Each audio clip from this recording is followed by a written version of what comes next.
Do you see Islam values or Muslim values aligned to Western values? Well, that's okay. So let me ask you. I'll ask you a question, not just to throw the because I'm not answering, but Yeah. do you listen to music? Yes. Okay. Do your nice Muslim friends listen to music? Yes. Okay. Of course. Do you know what I'm going to say next? Yeah. Okay. What am I going to say next? Tell me. Well, according to many, it is haram. No, not according to many. According to the Hadith, it's not just haram. It's shaitan. Hmm. Okay, so music is a core is a core essence of Western civilization. Weddings, dances, walking on parades. There's no place. Music is fundamental, and it has been. If you think back 500 years, the King Arthur, everybody had a little lute and a magic player. Music, singing, song, all of that is an essence of who we are as a Western civilization. And Islam, not Muslims, but Islam says that that is satanic. So how much Yeah. more different? What would you like me to say more? And I could go on and on with so many Yeah. things.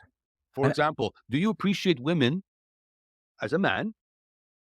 Do you like to see pretty women in the street? Just see them there. yeah. It's nice. Yeah. As Western men, it's nice to see. There's a song Jacques Brel sang, "Thank God for little women," or for "Thank God for little girls," because they grow up to be women. You know, that's a whole different concept. Now you know where I'm going to go. Hmm. So is that compatible with Islam? Pretty girls in the street wearing nice flowing dresses with a little ribbon in her hair. She's 15 years old and she's smiling. She's going to school with her books. And then the boy walks beside her and she smiles and she says, "Oh, hi, Tom." And he says, "Hello." All of that is haram in Islam. Hmm. Yeah. It is. It's not You. just haram. It's like people can go. I mean, a brother can kill another boy for talking to his sister.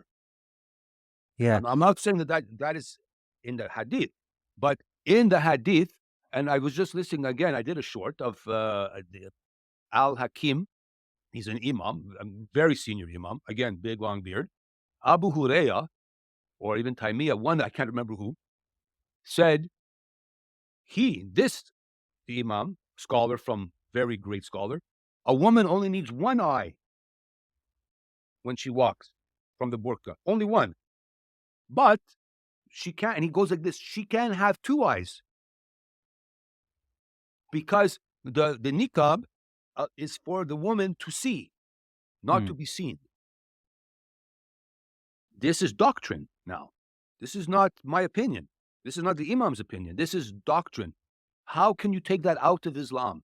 Now, you can take that out away from you, but there's always going to be an element of Islam, of the Muslim community that says, yes, we want our women must wear the complete burqa Hmm. because we have respect, because we are not like them. That's their values. Now, according to multiculturalism, we must respect what? All values, according to multiculturalism. So, on some level, we're caught in a circle. We have to respect all values, even if those values are anti Western. So, what do we do here? I Hmm. don't have the solution. But when you read my books, you come to the point where you realize we're confused. Yeah. And Does that I answer think your question a bit? it does. It's just that I come from, let's say, a religious environment. Hmm.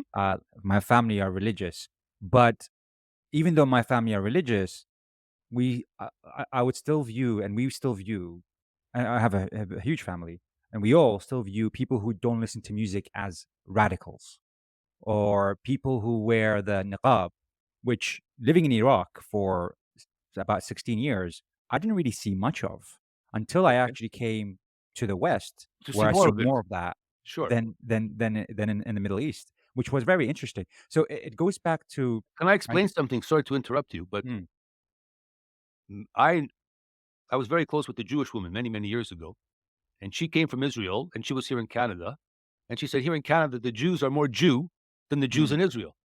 So the diaspora, so the diaspora always enforces their culture more because the people in the culture, um, you've been there for 500 years, 400 years, 600 years, 800 years. So you've developed your culture. Whereas in the West, who developed the Muslim culture? It's not really the Muslim people organically that developed the Muslim culture. It's the imams that came from Qatar, from Saudi Arabia. And what is the culture that the imams, if we're talking imams, what do they want the people to do? They want the people to be 100% Islamic Hmm. because he's an imam. So he's not going to have the same attitudes to life as you have.